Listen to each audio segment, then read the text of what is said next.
Hello friends, नमस्कार। स्वागत है आपका हमारे YouTube channel let's learn today में। तो फ्रेंड्स, आज हम सीटेट जुलाई 2023 का मॉक टेस्ट हिंदी पेडागोजी का करने वाले हैं। 15 में 15 नंबर लाने की ये हमारी टारगेट है, कोशिश है। तो अगर आप पीछे के वीडियो नहीं देखे हैं तो जाकर प्लेलिस्ट में देख लीजिएगा। ये क्लास नंबर 5 है। अगर आप हमारे चैनल पर नए तो सब्सक्राइब कर बेल आइकन को दबाइएगा। वीडियो को ज़्यादा से ज़्यादा लाइक एंड शेयर कीजिएगा। उम्मीद करते हैं ये वीडियो आपके लिए हेल्पफुल होगी। और रोज़ रात हम इसी टाइम 7 बजे मिलेंगे एक नए वीडियो के साथ। तो चलिए स्टार्ट करते हैं। क्वेश्चन 1 कह रहा है कि उच्च प्राथमिक स्तर पर भाषा शिक्षण की प्रक्रिया में सबसे अधिक महत्वपूर्ण है। ऑप्शन 1 पाठ्य पुस्तक में दिए गए साहित्य अंशों की विस्तृत व्याख्या। ऑप्शन 2 पठन कौशल पर अधिक बल देना। ऑप्शन 3 पाठों के शब्दों का अर्थ जानने के लिए शब्दकोश का प्रयोग करना। या ऑप्शन 4 समाचार पत्र पत्रिकाओं हो या अन्य भाषिक सामग्री में कही गई बात में निहितार्थ सोच सरोकार की पहचान करना। तो कौन सा ऑप्शन सही हो जाएगा? कह रहा है कि उच्च प्राथमिक स्तर, किसमें? उच्च प्राथमिक स्तर में भाषा शिक्षण की प्रक्रिया में सबसे अधिक महत्वपूर्ण कौन सा कथन होगा? तो कमेंट कीजिए कौन सा ऑप्शन सही होगा, बताइए। ऑप्शन नंबर डी कह रहा है कि समाचार पत्र पत्रिका हो या अन्य भाषिक सामग्री में कही गई बातों को निहितार्थ सोच सरोकार की पहचान करना। मतलब कोई भी समाचार पत्र है या कोई अन्य भाषी है, कोई लिखा हुआ कोई चीज़ है, तो उसमें क्या सोच डाला गया है कि इसका पढ़ने का अर्थ क्या है, उसका निष्कर्ष क्या निकला है, उसका सोच कर समझ कर उसका सरोकार निकालना, पहचान करना, मेन कैलकुलेशन निकालना ही भाषा शिक्षण की सबसे महत्वपूर्ण अंग है। ठीक है, प्रक्रिया है। चलिए अगला क्वेश्चन देखते हैं। अगला क्वेश्चन है, कह रहा है कि उच्च प्राथमिक स्तर पर भाषा शिक्षण का सर्वोपरि उद्देश्य है। ऑप्शन ए विभिन्न साहित्यिक विधाओं का गहनतम ज्ञान प्राप्त करना। ऑप्शन 2 सरसरी तौर पर तीव्र गति से पढ़ना। ऑप्शन 3 भाषा के सौंदर्य शास्त्र से परिचय। या ऑप्शन 4 निजी अनुभव के आधार पर भाषा का सृजनशील इस्तेमाल। तो कौन सा ऑप्शन सही हो जाएगा? कौन सा कमेंट कीजिए। कह रहा है कि उच्च प्राथमिक स्तर पर भाषा से सबसे सर्वोपरि, जो सबसे ऊंचा उद्देश्य क्या है, मतलब सबसे पहला उद्देश्य क्या है, कौन सा ऑप्शन सही होगा?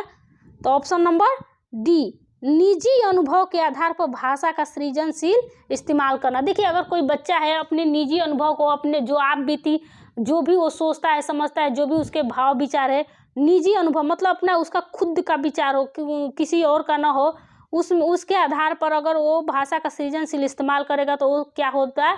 सबसे सर्वोपरि उद्देश्य होगा। ठीक है, नेक्स्ट क्वेश्चन देखते हैं।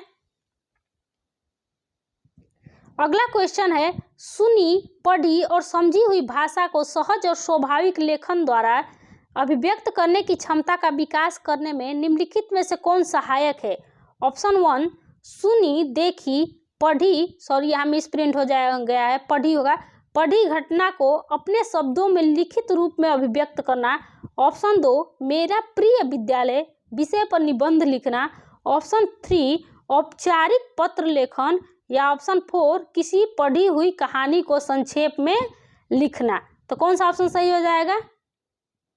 कह रहा है कि जो सुना गया हो, पढ़ा गया और समझा गया हो, भाषा को सहज और स्वाभाविक मतलब एक सरल और स्वाभाविक तरीके से लेखन द्वारा अभिव्यक्त करने की क्षमता का विकास में कौन सा सहायक होगा? कौन सी वो चीजें जो सहायक होगी? तो ऑप्शन नंबर कौन सा सही हो जाएगा? ए सुनी, पढ़ी और देखी गई जो घटना है उसको अपने शब्द में, अगर बच्चा अपने शब्द में उसकी व्याख्या करता है, अभिव्यक्ति करता है, उसे लिखता है, तो वो सबसे क्या होगा? अच्छा भाषा विकास माना जाएगा। ठीक है, नेक्स्ट क्वेश्चन देखते हैं। अगला क्वेश्चन है, कह रहा है कि भाषा के संदर्भ में स्कूली जीवन का उच्च प्राथमिक चरण और बोध के विकास की दृष्टि अत्यंत महत्वपूर्ण है। ऑप्शन ए साहित्यिक सराहना, सामाजिक। या ऑप्शन 2 सौंदर्य बोध, साहित्य बोध या सामाजिक राजनैतिक। ऑप्शन 3 भाषा, साहित्य, ऐतिहासिक। या ऑप्शन 4 साहित्य बोध, सराहना बोध या ऐतिहासिक। तो कौन सा ऑप्शन सही होगा? कमेंट कीजिए। फ्रेंड्स, उम्मीद करते हैं ये वीडियो आपको पसंद आ रही होगी, तो ज़्यादा से ज़्यादा लाइक एंड शेयर कीजिएगा। वीडियो पर नए हैं तो चैनल को सब्सक्राइब और बेल आइकन को जरूर दबाइएगा। ऐसे ही रोज रात 7 बजे हम मिलेंगे एक नए वीडियो के साथ हिंदी पेडागोजी का, जो कि 15 में 15 नंबर लाने का हम लोगों ने एक प्रण लिया है। तो बताइए कौन सा ऑप्शन सही हो जाएगा? ऑप्शन नंबर बी, सौंदर्य बोध, सामाजिक बोध और साहित्यिक बोध। ठीक है, नेक्स्ट क्वेश्चन देखते हैं। अगला क्वेश्चन है, कह रहा है कि कक्षा 8 के बच्चे के लिए साहित्य का चयन करते समय आपके लिए क्या जानना सर्वाधिक जरूरी है? ऑप्शन ए, बच्चों के भाषा विकास का स्तर। ऑप्शन 2, अच्छे साहित्य के प्रकाशन लेखक। ऑप्शन 3, बच्चों की भाषिक पृष्ठभूमि। या ऑप्शन 4, बच्चों की मनोवैज्ञानिक विशेषता और भाषा प्रयोग की क्षमता। कौन सा ऑप्शन सही होगा? कह रहा है कि कक्षा 8 के एक विद्यार्थी के लिए साहित्य चयन करते समय आप किस चीज़ को सबसे ज़्यादा मायने रखेंगे, जो सर्वाधिक जानना जरूरी होगा? कौन सा ऑप्शन सही होगा? तो ऑप्शन नंबर डी, बच्चों की मनोवैज्ञानिक विशेषता और भाषा प्रयोग की क्षमता। देखिए, अगर सीटेट ऐसा है पेडागोजी कि उसमें जहाँ बच्चा अहम हो, केंद्र हो, जहाँ बच्चा ही सब कुछ हो, उसे ही महत्व दिया जा रहा हो, वही ऑप्शन सही हो जाएगा। ठीक है, चलिए नेक्स्ट क्वेश्चन देखते हैं। अगला क्वेश्चन है, कह रहा है कि हमारे अनुभव को आकार देने में भाषा की महत्वपूर्ण भूमिका होती है। इसका शैक्षिक निहितार्थ यह है कि भाषा की कक्षा में डैश। ऑप्शन ए, डायरी लेखन पर जोर दिया जाए ताकि लेखन परिपक्व बन जाए। ऑप्शन 2, बच्चों की विभिन्न संदर्भों में अनुभव करने की विविध अनुभव से स्वयं को जोड़ने का अवसर दिया जाए। ऑप्शन 3, सदैव अनुभव पर बात की जाए। और ऑप्शन 4, अनुभव को लेखन कार्य में बढ़ावा दिया जाए। तो कौन सा ऑप्शन सही हो जाएगा? ऑप्शन नंबर बी, बच्चे के विभिन्न संदर्भों में अनुभव की विविध अनुभव के स्वयं को जोड़ने और अवसर दिए जाए। देखिए, अवसर आपको बताए थे, हमने पिछले वीडियो में बताया था कि अवसर क्या है, एक पॉजिटिव वर्ड है। ठीक है, जहां भी अवसर दिखे तो समझ जाइए वे ऑप्शन क्या होंगे, सही होंगे। ठीक है, चलिए नेक्स्ट क्वेश्चन देखते हैं। अगला क्वेश्चन देखते हैं, प्राथमिक स्तर पर बच्चों को भाषा सिखाने का सर्वोपरि उद्देश्य है। ऑप्शन ए, मुहावरे, लोकोक्तियां का ज्ञान प्राप्त कराना। ऑप्शन 2, कहानी कविताओं को दोहराने की कुशलता का विकास करना। ऑप्शन 3, तेज प्रवाह के साथ पढ़ने की योग्यता का विकास करना। ऑप्शन 4, अपनी बात को दूसरे के समक्ष अभिव्यक्त करने की कुशलता का विकास करना। तो कौन सा ऑप्शन सही हो जाएगा? कमेंट कीजिए। कह रहा है कि एक प्राथमिक स्कूल का बच्चा है, एक प्राथमिक स्कूल का बच्चा है, 1 to 5 का बच्चा है, उसे भाषा सिखाने में सबसे अच्छा सर्वोपरि उद्देश्य क्या है? मतलब किस अनुसार, किस विधि के अनुसार हम उसको सहज और सरल तरीके से भाषा सिखा सकते हैं बच्चे को? तो कौन सा ऑप्शन सही हो जाएगा? ऑप्शन नंबर डी, अपनी बात को दूसरे के समक्ष अभिव्यक्त करने की कुशलता का विकास करना। चलिए नेक्स्ट क्वेश्चन देखते हैं। अगला क्वेश्चन है, इनमें से कौन सा प्राथमिक स्तर पर हिंदी भाषा शिक्षण का उद्देश्य नहीं है? ध्यान दीजिएगा, यहाँ नहीं पूछ दिया, और नहीं वाले क्वेश्चन बहुत ही एग्जाम में फंसाते हैं। ठीक है, तो इसका ध्यान रखिएगा। ऑप्शन 1, संदर्भ के अनुसार अनुमान लगाकर पढ़ने का प्रयास करना। ऑप्शन 2, चित्रकारी को स्वयं की अभिव्यक्ति का माध्यम बनाना। ऑप्शन 3, बच्चों की घर की भाषा और स्कूल के भाषा के संबंध बनाते हुए उसे विस्तार देना। या ऑप्शन डी, सुनी गई बातों को ज्यों का त्यों दोहराना। तो कौन सा ऑप्शन सही हो जाएगा? देखिए, कह रहे हैं कि प्राथमिक स्तर के हिंदी भाषा शिक्षण का उद्देश्य नहीं है, मतलब जो ऑप्शन इसमें चारों में से गलत होगा वही इसमें क्या होगा, सही हो जाएगा। तो देखिए, ये ऑप्शन भी हमारा क्या हो जाएगा, सही हो जाएगा। ये चित्रकारी के को स्वयं की अभिव्यक्ति का माध्यम बनाना, ये भी सही है। बच्चों की घर की भाषा और स्कूल की भाषा में संबंध जोड़ना चाहिए, विस्तार देना चाहिए। ठीक है, लेकिन सुनी गई बातों को ज्यों का त्यों दोहराना, ये भाषा विकास में का उद्देश्य नहीं है। इससे बच्चे में कोई विकसित नहीं होगा, बच्चे का विकास नहीं होगा, वो रट्टा रट्टाया एक चीज हो जाएगा, जो सुन रहा है उसी को लिख दे रहा है। ठीक है, दोहरा दे रहा है। तो चलिए नेक्स्ट क्वेश्चन देखते हैं। अगला क्वेश्चन है, भाषा डैश और डैश का एक उत्तम साधन है। ऑप्शन ए, सुनने, बोलने, सोचने। ऑप्शन 2, पढ़ने, लिखने, संप्रेषण। ऑप्शन 3, सोचने, महसूस करने, चीज़ों से जोड़ने। या ऑप्शन 4, पढ़ने, लिखने, समझने। कह रहा है कि एक उत्तम साधन क्या है, भाषा डैश और डैश एक उत्तम साधन है, तो कौन सा ऑप्शन सही हो जाएगा? ऑप्शन नंबर सी, सोचने, भाषा सोचने और महसूस करने और चीजों से जोड़ने का एक उत्तम साधन है। ठीक है, भाषा के से ही हम सोच सकते हैं, किसी चीज को महसूस कर सकते हैं या किसी चीज से उसे कनेक्ट कर सकते हैं, मतलब जोड़ सकते हैं। चलिए ठीक है, नेक्स्ट क्वेश्चन, अगला क्वेश्चन है, कह रहा है भाषा सीखने का व्यवहारवादी दृष्टिकोण डैश पर बल देता है। ऑप्शन ए अनुकरण, ऑप्शन 2 रचनात्मकता, ऑप्शन 3 भाषा प्रयोग या ऑप्शन 4 अभिव्यक्ति। भाषा सीखने का व्यवहारवादी दृष्टिकोण किस पे बल देता है, कौन सा ऑप्शन सही हो जाएगा? ऑप्शन नंबर ए अनुकरण। ठीक है, व्यवहारवादी दृष्टिकोण किस पे बल देता है? तो अनुकरण के द्वारा ही बच्चे क्या करते हैं, भाषा सीखते हैं या व्यवहार करते हैं। ठीक है, नेक्स्ट क्वेश्चन देखते हैं।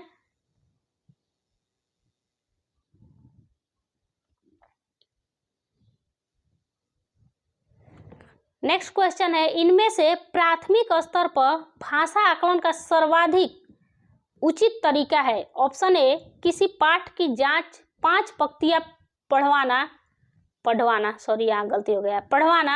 ऑप्शन 2 बच्चों को चित्र वर्णन और प्रश्न पूछने के अवसर देना। ऑप्शन 3 बच्चों से पत्र लिखवाना और ऑप्शन 4 बच्चों से प्रश्न के उत्तर लिखवाना। तो कौन सा ऑप्शन सही हो जाएगा? कह रहा है कि प्राथमिक स्तर के बच्चे जो होते हैं, जो 1 to 5 के बच्चे होते हैं, उनका भाषा आकलन, जैसे भाषा का आकलन करना मतलब वो कहाँ तक क्या किए हैं, कैसे है उनका चल रहा है, आकलन का सर्वाधिक उचित तरीका क्या है, उनको कैसे आंका जा सकता है, मतलब अनुमान लगाया जा सकता है। तो कौन सा ऑप्शन सही हो जाएगा? ऑप्शन नंबर बी, बच्चों को चित्र वर्णन और प्रश्न पूछने का अवसर देना। देखिए यहाँ भी वो अवसर आ गया ना, आपको हर बार बता रहे हैं कि सीटेट में ये अवसर आ जाए तो ये पॉजिटिव वर्ड है और ये ऑप्शन ही सही होगा, उसे आप निश्चिंत बेझिझक होके उसको ऑप्शन को टिक मार सकते हैं। ठीक है, चलिए नेक्स्ट क्वेश्चन देखते हैं। अगला क्वेश्चन है, भाषा के संबंध में कौन सा कथन सही नहीं है? ध्यान दीजिएगा, नहीं पूछ रहा है। ठीक है, ऑप्शन ए भाषा की भाषिक विविधता एक जटिल चुनौती है। ऑप्शन 2 बहुभाषिता बच्चे की अस्मिता का निर्माण करती है। ऑप्शन 3 भाषाई आपस में संपर्क संवाद करती है। या ऑप्शन 4 भाषागत विविधता एक समस्या है। तो कौन सा ऑप्शन सही हो जाएगा? नहीं है। तो देखिए जो ऑप्शन गलत होगा वही हमारा ऑप्शन क्या हो जाएगा, सही हो जाएगा, क्योंकि नहीं पूछ रहा है, गलत वाला ही पूछ रहा है। तो कौन सा ऑप्शन सही? ऑप्शन नंबर 4 भाषागत विविधता एक क्या है, समस्या है। ऐसा नहीं है कि भाषागत में जो विविधता होती है वो एक समस्या है, ऐसा कुछ नहीं है। ठीक है, तो कौन सा option? Option number 4। Next question देखते हैं। क्वेश्चन नंबर 4, ये थोड़ा क्वेश्चन बड़ा है इसलिए छोटा करना पड़ा इसकी साइज को।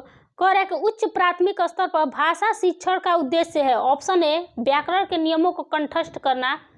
देखिए कंठस्थ आ गया, ये तो ऐसे ही नेगेटिव वर्ड है, तो ये तो ऐसे ही ऑप्शन आपका गलत। दूसरा है भाषा की विभिन्न संरचनाओं को यांत्रिक अभ्यास कराना। ऑप्शन नंबर 3 भाषा सभी साहित्य विधाओं में लेखन की कुशलता विकसित करना। या ऑप्शन 4 भाषा की बारीकी और सौंदर्य बोध को समझने की क्षमता का विकास करना। तो कह रहा है कि उच्च प्राथमिक स्तर पर जो भाषा शिक्षण का उद्देश्य होता है वो क्या है, कौन सा ऑप्शन सही हो जाएगा? तो ऑप्शन नंबर डी, भाषा की बारीकी और सौंदर्य बोध को समझने की क्षमता का विकास करना। ठीक है, नेक्स्ट क्वेश्चन देखते हैं। भाषा शिक्षण में पाठ्य पुस्तकों के अतिरिक्त कौन सा सबसे कम प्रभावशाली है? ऑप्शन 1 प्रश्नों के उत्तर लिखना। देखिए सबसे कम पूछ रहा है, मतलब नहीं, समझ लीजिए नहीं वाला पूछ रहा है, जो गलत होगा वही। ऑप्शन 2 संवाद अदायगी। ऑप्शन 3 परिचर्चा करना। या ऑप्शन 4 घटना वर्णन करना। तो कौन सा ऑप्शन सही हो जाएगा? ऑप्शन नंबर ए प्रश्नों के उत्तर लिखना। ये हमारा क्या है, भाषा शिक्षण का सबसे कम प्रभावशाली रिजल्ट देगा। ठीक है, नेक्स्ट क्वेश्चन देखते हैं। भाषा अर्जित करने की प्रक्रिया में किसका महत्व सर्वाधिक है? ऑप्शन ए भाषा प्रयोगशाला का। ऑप्शन 2 पाठ्य पुस्तक का। ऑप्शन 3 समाज का। या ऑप्शन 4 भाषा कक्षा का। तो कौन सा ऑप्शन सही हो जाएगा? कह रहा है कि भाषा अर्जित करने का प्रक्रिया में कौन सा सबसे महत्वपूर्ण है तो समाज हो जाएगा। ठीक है, समाज के द्वारा हम क्या करते हैं, भाषा को अर्जित करते हैं, मतलब आत्मसात करते हैं, सीखते हैं उसको। ठीक है, तो फ्रेंड्स उम्मीद करते हैं ये वीडियो आपको पसंद आई होगी। और ये हमारा लास्ट क्वेश्चन था, हमने आउट ऑफ 15 करने थे और हमने 15 कर दिए हैं। तो मिलते हैं नेक्स्ट वीडियो में नए प्रश्नों के साथ, तब तक के लिए नमस्कार। और अगर आप चैनल पर नए हैं तो सब्सक्राइब कर बेल आइकन को जरूर दबाइएगा। और वीडियो में लास्ट तक बने रहने के लिए धन्यवाद। मिलते हैं नेक्स्ट वीडियो में।